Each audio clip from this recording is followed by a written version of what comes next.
আসসালামু আলাইকুম। আমার হাতে যে আউটডোর রাউটারটি দেখতে পাচ্ছেন, এটি হচ্ছে একটি ওয়াটারপ্রুফ আউটডোর রাউটার, অর্থাৎ বৃষ্টির পানিতে ভিজলেও কিছু হবে না। অনেকেই ভাবতে পারেন এটা আবার কেমন রাউটার, দেখতে অনেকটা রেগুলার রাউটার থেকে ভিন্ন রকম। আজকে এই ডিভাইসটির ফুল রিভিউ করব। রেঞ্জ টেস্ট ভিডিও থাকতেছে, অর্থাৎ কত দূর পর্যন্ত সিগন্যাল দিতে পারে, সেই সঙ্গে এটার প্রাইস কত, কাদের জন্য নেওয়া উচিত হবে, ভ্যালু ফর মানি হবে কিনা, বিস্তারিত। তাহলে প্রথমেই আমরা এই রাউটারটির বিষয়ে কিছু বিস্তারিত জেনে নেই। এটি হচ্ছে একটি 2.4 গিগাহার্টজ ডিভাইস, অর্থাৎ এটা থেকে 2.4 গিগাহার্টজ সাপোর্টেড যে কোনো রাউটার বা আপনার মোবাইলে আপনি সিগন্যাল রিসিভ করতে পারবেন। এখানে একটি ডিসি পোর্ট রয়েছে, যাদের ডিসি কানেক্টর প্রয়োজন বা ইউপিএস থেকে কানেকশন দেবেন, একটি রিসেট বাটন, একটি ল্যান পোর্ট এবং একটি ওয়ান পোর্ট অথবা ল্যান পোর্ট, যেটা পিওই সাপোর্টেড। এই ডিভাইসটির কানেকশন প্রসেস হবে অনেকটা এরকম। আপনার যদি মাইক্রোটিক থাকে তাহলে মাইক্রোটিক থেকে দিবেন, অথবা বাসায় নর্মাল যে রাউটার সেটার ল্যান পোর্ট থেকে আপনার ফার্স্ট টাইম পিওই অ্যাডাপ্টরের ল্যান পোর্টে একটি কেবল কানেক্ট করতে হবে। এর মাধ্যমে ইন্টারনেটটি এই চার্জার পর্যন্ত চলে আসবে। এখন চার্জারের পাশেই যে পিওই পোর্টটা আছে, ওই পোর্টটি দিয়ে চার্জারের যে বিদ্যুতের সংযোগ এবং ইন্টারনেট দুইটাই পাস হয়ে এই রাউটারটিতে চলে আসবে। আশা করি এই কানেকশন বিষয়ে আপনাদের কোনো প্রকার সন্দেহ নেই। এখন আমি এটার কনফিগারেশনটা আপনাদের দেখাবো কম্পিউটারের মাধ্যমে, কারণ ইহাকে কোনোভাবেই মোবাইল থেকে আমি কনফিগার করতে পারি নাই। যদিও অন্যান্য অনেক প্রসেস অ্যাপ্লাই করে করা সম্ভব, যেটা আপনাদের সঙ্গে শেয়ার করতে গেলে অনেক সময় প্রয়োজন হবে, তাই আমি ইজিলি কম্পিউটারেই করতেছি। প্রথমত আমাদের কম্পিউটারের যে ইথারনেট সেটিং রয়েছে এটিকে একটু পরিবর্তন করতে হবে, কারণ অটোমেটিকভাবে এটা ডিএসসিপিতে দেওয়া থাকে, এখানে ম্যানুয়াল করে নেবেন এবং IPv4। এখন আমি উইন্ডোজ 11-এ করতেছি, তাই এটা একটু দেখতে এই রকম, আপনাদেরটা অন্যরকম হবে। এখানে আমি মূল যে আইপিটি রয়েছে এইটাকে একটু ডিফারেন্ট করে দেব, অর্থাৎ মূল আইপি যেমন আমাদের 9.9.9.8 ছিল, আমি এখানে 9.9.9 বা 100 যে কোনো একটি ব্যবহার করতে পারি। সাবনেট মাস্ক ইউজ করলাম এবং সেই সঙ্গে গেটওয়েটা হচ্ছে আমাদের 9.9.9.8, যেহেতু এটা আমাদের রাউটারের আইপি। এখানে আমি গুগলের ডিএনএস ইউজ করলাম এবং সেভ করলাম। আমাদের প্রাথমিকভাবে কম্পিউটারটা রেডি রাউটারে লগ ইন হওয়ার জন্য। এখন আমরা এখানে অ্যাডমিন লিখে লগ ইন করলে আমরা এই রাউটারটিতে লগ ইন করতে পারবো এবং এটার ইন্টারফেস দেখতে অনেকটা এরকম। এখান থেকে নেটওয়ার্ক সেটিং এবং ওয়াইফাই সেটিং এছাড়া অন্যান্য সেটিংগুলো আপনি পেয়ে যাবেন।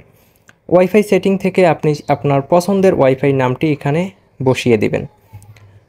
এখানে আমরা প্রাথমিকভাবে একটি নাম দিয়ে দিচ্ছি ওয়াইফাই টেস্ট হিসাবে, এবং এখান থেকে ব্যান্ডউইথ আপনারা 20 রাখতে পারেন, 40 রাখতে পারেন, এবং সেই সঙ্গে এখানে চ্যানেল আপনি অনেকগুলো পাচ্ছেন, তবে 1 থেকে যে 13 পর্যন্ত চ্যানেল এগুলো আমাদের নর্মাল মোবাইলে সাপোর্ট করে। অনেক ক্ষেত্রে কিছু মোবাইলে 13 চ্যানেলটাও সাপোর্ট করে না, তবে রেগুলার 1 থেকে 13 সব মোবাইলেই সাপোর্ট করে। কিন্তু এই যে অতিরিক্ত চ্যানেলগুলো রয়েছে এগুলো কিন্তু আপনাদের ফোনে সাপোর্ট করবে না। এগুলো মূলত পয়েন্ট টু পয়েন্টে বিশেষ সুবিধা প্রদান করে, ওভারল্যাপিং থেকে ডিভাইসগুলোকে রক্ষা করে। এই ডিভাইসটি যেহেতু সিপি, তাই এই ডিভাইসটি যদি আপনি 2টি ব্যবহার করেন তাহলে আপনি অনেক সুন্দর একটি point to point set up করতে পারবেন, অথবা এই ডিভাইসটির সঙ্গে অন্য ডিভাইসকেও আপনি কানেক্ট করাতে পারবেন। আশা করি এই বিষয়ে আর বিস্তারিত বলতে হবে না। এখন আমি প্রাথমিকভাবে আমার চেয়ারের সঙ্গে এই ডিভাইসটিকে লাগিয়ে নিয়েছি, কারণ আমি চাচ্ছি না যে অনেক ঝামেলায় যাইতে। তো মোটামুটি একটা সেট আপ করেই ফেলেছি, এই জন্য আন্তরিকভাবে দুঃখিত। আমি এটাকে ঘরের ভিতর রাখবো, এখানে একটি দেয়াল এবং জানালা রয়েছে, এটা বন্ধ থাকবে এবং আমরা এটার রেঞ্জটা টেস্ট করব এই অবস্থায়।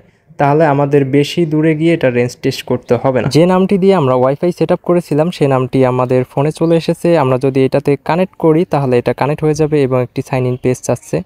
এর কারণ হলো আমাদের একটি হটস্পট জোন ডিভাইসের সঙ্গে এই ডিভাইসটি কানেক্ট রয়েছে, এই কারণে এই লগ ইন পেজটি আসতেছে। অনেকেই ভাবতে পারেন এই ডিভাইসটির মাধ্যমে মনে হয় কার্ড সিস্টেম, ভাউচার সিস্টেম করা যায়। আসলে বিষয়টা এরকম না। এটা আমাদের একটি সার্ভার করা আছে কার্ড সিস্টেম হটস্পট জোন, যেটা মাইক্রোটিকে করতে হয়, অনেকেই জানেন, তাই এটা চলে আসতেছে। আশা করি এটা আপনারা বুঝতে পারছেন। এখানে প্রথমত আমি আমার নাম্বারটি দিয়ে নেব, কারণ আমার একটা রেজিস্ট্রেশন প্রয়োজন, এবং অ্যাজ এ কাস্টমার আমি এখান থেকে অনেকগুলো সুবিধা গ্রহণ করতে পারবো, যেমন কার্ড রিসার্চ অপশন, অর্থাৎ যে ব্যক্তি এটা পরিচালনা করবে, ধরেন আপনার এলাকা আপনি পরিচালনা করলে এই কার্ডটি আপনি প্রোভাইড করবেন। এখানে কার্ড নাম্বারের মাধ্যমে অ্যাক্টিভেট হওয়া যাবে এবং সেই সঙ্গে অনলাইনে প্যাকেজ ক্রয় করা যাবে, বিকাশ, নগদ, রকেট, উপায় ব্যাংকিং সিস্টেম, অর্থাৎ অনলাইন মাধ্যমে আপনারা এখান থেকে রিচার্জ করতে পারবেন। গ্রাহকরা সরাসরি রিচার্জ করতে পারবে এবং এছাড়াও এখান থেকে অনেকগুলো ফ্যাসিলিটি ফিচার গ্রাহক নিজে থেকেই উপভোগ করতে পারবে।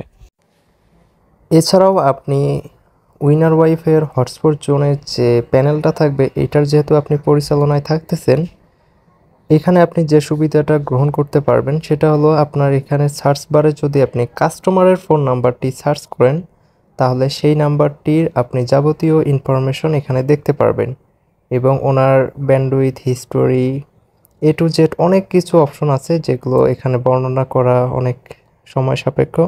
এবং এখান থেকে আপনি চাইলে কাস্টমারকে যে কোনো একটি প্যাকেজ রিচার্জ করে দিতে পারবেন। ধরেন আপনি 3 দিনের একটি প্যাকেজ রিচার্জ করে দিছেন, তাহলে ওই ইউজার 3 দিন এই প্যাকেজটি ব্যবহার করতে পারবে এবং 3 দিন পরে তার প্যাকেজের যে মেয়াদটি এটা শেষ হয়ে যাবে এবং উনি এটি আর ইউজ করতে পারবেন না। যেহেতু আমাদের প্যাকেজটি রিচার্জ হয়েছে, তাই আমরা এখন ওয়াইফাই টেস্ট থেকেই ইন্টারনেট ব্যবহার করতে পারতেছি। মূলত এই ইন্টারনেটটি আমরা ব্যবহার করতেছি ওয়াইফাই হটস্পট জোন থেকে, অর্থাৎ ওয়াইফাইয়ের যে মাইক্রোটিক সার্ভার রয়েছে এটি থেকে। আর আমাদের এই ডিভাইসটি এই নেটওয়ার্কটি আমাদের ডিভাইস অবধি পৌঁছায় দিতে সহায়তা করতেছে। এখান থেকে আমরা ভালো একটা স্পিড পাচ্ছি, মোটামুটি এটা পারফেক্ট। কারণ আমি কিন্তু অনেক দূরে অবস্থান করতেছি, প্রায় 60 মিটার দূরে, রাউটার থেকে 60 মিটার দূরে আমি বর্তমান আছি। আমি আপনাদের এটা দেখাই দেব, তার আগে আমরা স্পিড টেস্টটা দেখে নিই। এখানে যেহেতু 8 MBর আশেপাশে আসতেছে, তাহলে অনেক সুন্দর একটা আমরা ব্রাউজিং স্পিড পাবো। ইউটিউব অনেক সুন্দর চলবে এবং আপলোডটা দেখেন অনেক বেশি। মোটামুটি তাহলে বোঝা যাচ্ছে আমাদের ইন্টারনেট স্পিড যদি অনেক থাকে, তাহলে আমরা এখান থেকে ভালো একটা স্পিড বা কোয়ালিটিফুল সার্ভিস এই রাউটার থেকে পাবো। যেহেতু আমার 5 Mbps এর লাইন, তাই এখান থেকে বেশি পরিমাণ স্পিড আমার ফোনে আসতেছে না, তবে এটা অনেকটা সুন্দর ইউটিউব চালানোর ক্ষেত্রে এবং সব দিক বিবেচনায়। আমার যে রাউটারটা এটা এই যে এই দিকে রয়েছে অনেক দূরে এবং আমি এই পুকুর পাড়ে আছি। এটা আপনারা অনেকেই গত ভিডিওগুলোতে দেখেছেন যে এখান থেকে আমি রিভিউগুলো করেছি অনেক রাউটারের। এই বিশেষ করে আমি এই জায়গাটায় এসে প্রথম টেস্টটা দিই। অনেক রাউটার এখানে 1 স্টিক 2 স্টিক দেখায়। আর একটা বিষয় আমাদের মাথায় রাখতে হবে, আমি কিন্তু রাউটারটি একদম ঘরের ভিতরে রেখে এসেছি, অর্থাৎ রাউটারের পরে একটি দেয়াল এবং জানালা রয়েছে। এখানে কিন্তু নেটওয়ার্কটা বাধাগ্রস্ত হচ্ছে। অর্থাৎ এর মানে হচ্ছে এই রাউটারটি যদি আমরা আউটডোরে সেট আপ করি, তাহলে আশা করা যায় এটা 50 থেকে 80 মিটার বা 70 মিটারের মধ্যে ঘরের ভিতর সিগন্যাল প্রোভাইড করতে পারবে। তবে সেটি হবে 2 স্টিক, 1 স্টিক অথবা 3 স্টিক। এটা পরিবেশ ভেদে এবং গাছপালার উপর ডিপেন্ড করে। তবে এই ডিভাইসগুলো আপনি যদি ঘরের বাইরে উঁচু কোনো স্থানে সেট আপ করতে পারেন, তাহলে আপনি এটা থেকে মোটামুটি 200-300 মিটার একটা ভালো কাভারেজ পাবেন। এটা হবে ফাঁকা জায়গায়। বিশেষ করে আপনাদের দেখতে হবে যে আপনার পরিবেশ কীরকম, গাছপালা ঘরবাড়ি কীরকম। অবশ্যই কোনো বিল্ডিং বা বড় গাছের বাধা পড়লে সামনের দিকে এই সিগন্যালগুলো আর যায় না। এমনকি আপনাদের আরও একটা বিষয় বলি, আপনার রুমে যে আপনি রাউটারগুলো ব্যবহার করেন সেগুলোকে যদি আপনি ঘরের বাইরে এনে রাখেন, তাহলে দেখবেন এটা সিগন্যালও অনেক দূর যাচ্ছে। অনেক বিষয় নিয়ে কথা বলে ফেলেছি, এখন চলে আসি এটার কিছু খারাপ দিক। ভালো দিক অনেক বর্ণনা করলাম, এখন এটার যে অসুবিধাগুলো এগুলো একটু দেখি। এটা যেহেতু ডিরেকশনাল, তার মানে এটা হচ্ছে শুধু সামনের দিকে রেঞ্জ প্রোভাইড করবে, অর্থাৎ আপনার লেফট রাইট এবং ব্যাক সাইড, বাম ডাইন এবং পিছন সাইডে আপনি বেশি রেঞ্জ পাবেন না। বড়জোর মূল রেঞ্জের 20 থেকে 30% বা সর্বোচ্চ 40% আপনি রেজাল্ট পাবেন পিছন সাইড বা বাম ডাইন এই দুই সাইডে। আর এটার এই হচ্ছে বিশাল একটা অসুবিধা। তবে হচ্ছে যাদের একদিকে রেঞ্জ প্রয়োজন তারা এই ডিভাইসটি নিতে পারেন, কারণ যেহেতু এটার প্রাইস কম এবং এটা ওয়াটারপ্রুফ। এটা ঘরের বাইরে আপনি ব্যবহার করতে পারবেন, বৃষ্টিতে কিছু হবে না, ফাঁকা জায়গায় অনেক সুন্দর একটি রেঞ্জ পাবেন। ধরেন আপনি একটা 1500 টাকা দিয়ে ইনডোর রাউটার কিনছেন, এখন এটাকে যদি আপনি আউটডোরে লাগাইতে চেষ্টা করেন তাহলে পিওই অ্যাডাপ্টার প্রবলেম আসছে, আবার এটাকে আপনাকে মডিফাই করতে হবে, অনেক খরচ, অনেক ঝামেলা, দেখতে খারাপ হবে, লংজিবিলিটি পাবেন না, ওয়ারেন্টি পলিসি হয়তো বা অ্যাপ্রুভ হবে না আপনার। তো সব দিক যদি বিবেচনা করি কম প্রাইজে একটি আউটডোর ডিভাইস, তাহলে মোটামুটি এটাকে আমি 10-এর মধ্যে 7 দিতে পারি। যদি এটা আরও একটু হাই রেঞ্জ প্রোভাইড করতো তাহলে আরও বেশি কিছু রেটিং দেওয়ার চিন্তা করতাম। যেহেতু আমি এই পুকুর পাড়ের অপোজিট সাইডে যখন চলে আসি এখানে আর সিগন্যাল শো করে না, তার মানে এটার সিগন্যাল আহামরি যে বেশি শক্তিশালী তাও না এবং খারাপ তাও না, কারণ অন্যান্য যে আমরা ডিভাইসগুলো দেখছি 5,000-6,000 টাকার ডিভাইস সেগুলোও কিন্তু এইখানে এসে ওই রকম আর রেজাল্ট দিতে পারে না। এর মানে বোঝা যাচ্ছে ডিভাইসটা মোটামুটি ভালো, একদম ভালো না, কারণ প্রাইসটাও আপনাকে বিবেচনা করতে হবে। যাদের একটা আউটডোর রাউটারের খুব ইচ্ছা ব্যবহার করবেন, রেঞ্জটা হচ্ছে কোয়ালিটিফুল বলতে গেলে, এবং সেই সঙ্গে ভ্যালু ফর মানি, এই বিষয়গুলো যারা চিন্তা করেন তারা এই ডিভাইসটি নিতে পারেন। মোটামুটি এই ছিল আজকের ভিডিও। ভালো থাকবেন, সুস্থ থাকবেন। ভিডিওটি যদি ভালো লাগে অবশ্যই লাইক করবেন এবং আমাদের চ্যানেলটি সাবস্ক্রাইব করে রাখবেন যাতে পরবর্তী যে কোনো ভিডিও সবার আগে পেয়ে যান। আজকে এ পর্যন্ত, আল্লাহ হাফেজ, দেখা হবে নতুন কোনো ভিডিওতে।